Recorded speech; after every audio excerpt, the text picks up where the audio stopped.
Mari kita bersama membangun masa depan dengan ilmu dan karya untuk Sumatera Utara tercinta. Semangat, semangat PKGPJOK, bersama kita bisa. Ya, Assalamualaikum warahmatullahi wabarakatuh. Waalaikumsalam warahmatullahi wabarakatuh. Selamat pagi menjelang siang. Pertama-tama mari kita panjatkan puji syukur atas kehadirat Allah Subhanahu wa taala Yang Maha Esa, di mana kita masih diberi kesehatan untuk berkumpul di ruangan ini. Selawat dan salam adalah kita hadirkan kepada baginda kita Nabi Muhammad SAW. Pertama, sebelum mulai kegiatan ini yang saya hormati Ibu Kepala Sekolah SDN 34 Mampang, dan yang saya hormati Bapak Ibu Guru yang berhadir di rapat yang saya buat hari ini mengenai tentang kegiatan rencana tindak lanjut yang saya gagas, yaitu program namanya Teman Sejati, yaitu sehat jasmani jaga tradisi. Yang melatar belakangi kegiatan ini bahwasanya pertama yaitu tentang kebugaran jasmani, bahwasanya murid kita ini agar mereka tidak malas, tidak mudah lelah, tidak mudah capek ketika belajar, yaitu dilatih pertama adalah kebugarannya. Yang kedua, melatihnya itu bukan hanya dengan melalui olahraga yang sudah biasa, tapi bisa juga dengan melalui olahraga tradisional, di mana olahraga tradisional menurut peraturan Kemenpora nomor 4 tahun 2021 pasal 1 ayat 4, bahwasanya olahraga tradisional itu dapat meningkatkan daya tahan tubuh dan meningkatkan emosional anak, seperti bisa menghibur dirinya, kesenangan dan kebutuhan interaksi sosialnya. Itu melatar belakangi kegiatan yang saya buat ini tentang tadi sejati teman sehat jasmani dan jaga tradisi. Tujuan program ini saya buat untuk membuat aktivitas fisik untuk meningkatkan kebugaran peserta didik, mendukung tumbuh kembang peserta didik, yaitu fisiknya, jiwa dan sosialnya, menerapkan profil Pancasila, di mana di kurikulum Merdeka ini bahwasanya profil pelajar Pancasila itu harus ditingkatkan seperti kejujuran, tanggung jawab, sportivitas, dan jiwa rasa sosialnya harus tinggi.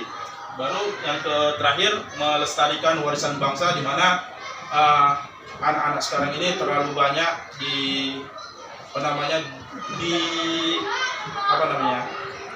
dirasuki oleh budaya-budaya luar, sehingga mereka lupa dengan warisan bangsanya. Jadi di kegiatan ini saya salah satunya melestarikan warisan bangsa melalui program olahraga tradisional. Capaian dan langkah-langkah dan tujuan yang diharapkan untuk setiap tujuannya itu, pertama, peserta didik agar mereka bisa mengetahui minat bakat mereka, dan baru kegiatan ini kemungkinan ataupun kita lakukan kalau bisa, saya harapkan di hari Sabtu. Gagasan saya dengan sebagai kita sebutlah di Sabtu sebagai sehat bangsaku, lestari budaya bangsaku, yang dimulai pada jam 7.30 bel masuk, dan selesainya itu kurang lebih jam 8. Jadi kita lakukan selama kurang lebih setengah jam. Aktivitas bisa kita lakukan dengan membagi kategori, yaitu kelas tinggi dan kelas rendah, di mana kelas 1 sampai 3 itu kelompok kategori sendiri, dan kelompok 4, 5, kelas 4, 5, dan 6 itu kategori sendiri dengan bermain boleh antar kelas ataupun sekelasnya. Jadi permainannya itu bisa berupa lompat karet, sambar elang, engklek, pecah piring. Jadi contoh seperti kelas 1 sampai kelas 3 mungkin mereka main engklek, jadi 1 sampai kelas 3 aja, jangan kita gabung kelas 3 sama kelas 5 atau kelas 6, karena sudah berbeda kategori umurnya atau kategori kelasnya, kelas tinggi dan kelas rendah. Itu jadi saya harap dengan dilaksanakannya ini mudah-mudahan kebosanan anak-anak setiap pagi yang mungkin mereka ada senam, ada literasi, ada upacara, kita ganti 1 minggu itu ada mereka masa bermainnya untuk melestarikan budaya, sehingga anak-anak itu tidak bosan. Mereka jadi riang karena bisa bersosialisasi juga bersama teman yang lain, bisa bermain juga, baru bisa merasa bahagia dan senang ketika berada di sekolah karena mereka diberi kesempatan untuk bermain sama teman-temannya dan kita koordinasikan dan kita fasilitasi mereka. Struktur program dan mitranya di sini, struktur keanggotaannya penanggung jawab kepala sekolah SDN 34 Mampang, koordinator saya guru PJOK, guru kelas, guru bidang studi dan tenaga pendidik yang ada di sekolah ini, dan pesertanya adalah siswa kita yang kurang lebih berjumlah 325 peserta didik. Kegiatan ini tadi saya bilang mengikuti kelas 1 sampai kelas 6, tapi kemungkinan kalau mungkin kelas 1 sampai kelas 3 ya itu agak sulit, jadi saya mungkin lebih dominan di sini nanti anak kelas 4, 5, dan 6, dan kelas 1, 2, 3 itu mungkin hanya melihat abangnya saja dulu. Jika nanti tertarik baru mereka membuat permainan mereka sendiri yang mereka sukai.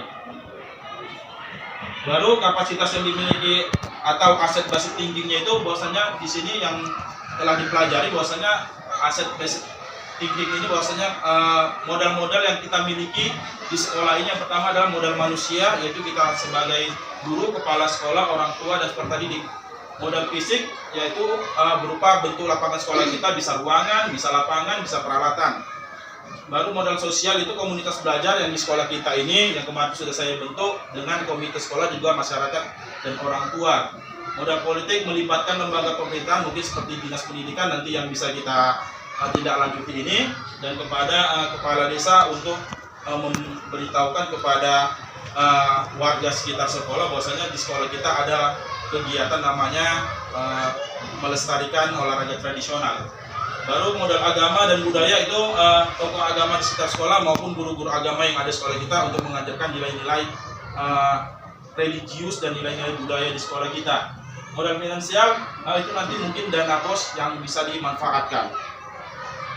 Lalu rencana program dan evaluasi, rencana program dimulai setelah mungkin disetujui oleh kepala sekolah. Jika kepala sekolah menyetujui, mungkin langsung kita buat pada hari Sabtu. Jadi setiap Sabtu pagi setelah setujui kita akan membuat ini. Jika program ini disetujui oleh kepala sekolah, yang kita mulai pada pukul 7:30 sampai jam 8. Evaluasinya menyeluruh, mungkin jika ada kekurangan ataupun hal-hal yang dianggap kurang pas, kita evaluasinya mungkin bisa per bulan ataupun di akhir semester. Untuk kemungkinan tantangan yang kita hadapi mungkin cuaca, mungkin misal pagi mungkin hujan, jadi kegiatan ini bisa kita tidak lakukan karena berhubung hujan. Yang kedua itu luas lapangan, berhubung luas lapangan kita sempit, jumlah murid agak banyak lah ya. Kemudian kalau dilakukan salah bersamaan itu akan sulit. Jadi tadi saya bilang mungkin yang lebih dominan mungkin nanti anak kelas 4, 5, 6. Baru nanti kalau memang tertarik anak kelas 4-nya kita gunakan mungkin di sana, tapi tetap dikoordinir oleh guru masing-masing. Itu saja program yang saya sampaikan. Mungkin di sini ada teman-teman yang kira-kira ingin memberikan tanggapan tentang program ini atau gagasan saya. Saya persilakan mungkin dari kepala atau guru-guru yang lain, Bapak Ibu, saya persilakan. Silakan Ibu. Menurut saya Pak, ini sangat cocok karena kan anak-anak itu kan mungkin jenuh senamnya itu aja. Jadi kalau dengan adanya kegiatan seperti ini, anak-anak itu lebih cenderung ingat gitu, ada budayanya gitu. Jadi semangat anak-anak itu setiap hari Sabtunya, bukan senam-senam aja dibuat gitu loh Pak. Kalau menurut saya sangat cocok sekali. Iya, terima kasih Ibu. Mungkin ada tanggapan yang lain dari teman-teman tentang gagasan ini. Sebelum tadi saya jelaskan sedikit, tadi ada beberapa kegiatan mungkin yang menggunakan peralatan, mungkin pada dia pecah piring, mesti menggunakan alat seperti pecah piringnya, bolanya. Di sini anak-anak juga kita manfaatkan untuk mendaur ulang barang-barang bekas seperti bola. Mungkin bisa kita buat dari kertas yang kita gulung-gulung, baru kita kasih plastik, kita ikat karet, itulah jadi bolanya. Baru pecah piringnya itu bisa kita manfaatkan mungkin ya tutup kaleng bekas, yang kaleng itu dipenyetkan, dibuat, ataupun boleh bekas-bekas keramik pecah lah gitu, di mana dapat anak itu dimanfaatkan. Jadi saya kira kalau untuk kegiatan ini tidak terlalu banyak memakan biaya, bisa memanfaatkan barang-barang bekas sekaligus mengajarkan anak-anak itu tentang pemanfaatan daur ulang barang-barang bekas. Berarti itu tanggung jawab guru masing-masing. Ya Bu, itu dikoordinir juga sama kepala sekolah dan kita sebagai guru. Jadi anak-anak itu ketika bermain, kadang-kadang kita anak-anak SD ini tahulah kan Bu, rasa kadang mau kesenggol sedikit berantem, nanti jatuh nangis, padahal tidak diapa-apai temannya kan. Jadi dikoordinir bagaimana anak itu bermainnya itu bisa menyenangkan, bahagia, jangan sampai menjadi momok yang menakutkan bagi mereka. Nanti aku main kena bola sakit, nanti aku main kejar-kejaran jatuh sakit. Nah, kita kasih pengertian bahwasanya ini permainan ini dimainkan memang ada sedikit banyaknya risiko, tapi kan intinya mereka itu senang gitu. Nah, kita bisa kita elakkan juga bahwasanya ya pasti nanti ada yang gaduh, ada yang jatuh, tapi disitulah mungkin rasa serunya ketika bermain gitu. Ya, berarti alat dan palangnya kreativitas guru juga. Iya, kreativitas guru untuk memanfaatkan mungkin alat-alat bekas yang didaur ulang. Oke, kira-kira ada lagi anggapannya Bapak Ibu? Oke, saya rasa program dari Bapak Fajar bagus dan sangat bagus, tapi ini pun akan saya pertimbangkan lagi. Karena kan seperti yang Bapak bilang tadi kan, kita mesti melewati apa tadi? Bicara dengan komite, kepala sekolah. Jadi itulah tahapan-tahapan itulah yang harus kita lakukan terlebih dahulu, baru kita rembukkan bagaimana caranya, apa programnya di sekolah kita, baru kita mulai. Kalau masalah dana kita, insya Allah kita akan mendukung. Mengingat program ini sangat bagus ya kan Bapak Ibu. Ini kan permainan leluhur kita gitu, yang mungkin memang sudah dilupakan oleh anak-anak kita. Tapi ada beberapa sekolah juga Pak Fajar yang menggunakan program ini. Seperti di SMP IT Ranto, orang itu pecah piring itu kalau olahraga itu permainannya pecah piring, egrang. Nah, jadi saya sangat mendukung, mudah-mudahan nanti kalaulah bagus terpromosilah program kita ini kan, mudah-mudahan berkembang di Labusel ini kan Pak. Nah, jadi sebelum ada ini ya kita bekerjalah ke komite dulu. Kemana lagi tadi? Ke kepala desa. Nah, saya bersedia membantu. Saya rasa cukup sekian. Ya, terima kasih Bu Kepala Sen 34 Ampang atas tanggapannya dan dukungannya. Jika tidak ada yang perlu kita bahas lagi, mungkin saya akan tutup.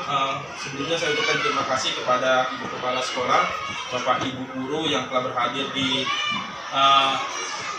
rapat yang saya gagas untuk kegiatan di sekolah kita ini. Mudah-mudahan dapat terlaksana dan sekiranya dapat memajukan dan dapat menjadi kemampuan atau juga sebagai tolak ukur kita agar peserta didik di sekolah ini menjadi yang lebih baik dari sekolah-sekolah yang lain. Mungkin itu saja bisa saya sampaikan. Saya ucapkan terima kasih dan terima kasih banyak kepada semuanya. Saya tutup dengan billahi taufiq wal hidayah. Assalamualaikum warahmatullahi wabarakatuh. Waalaikumsalam.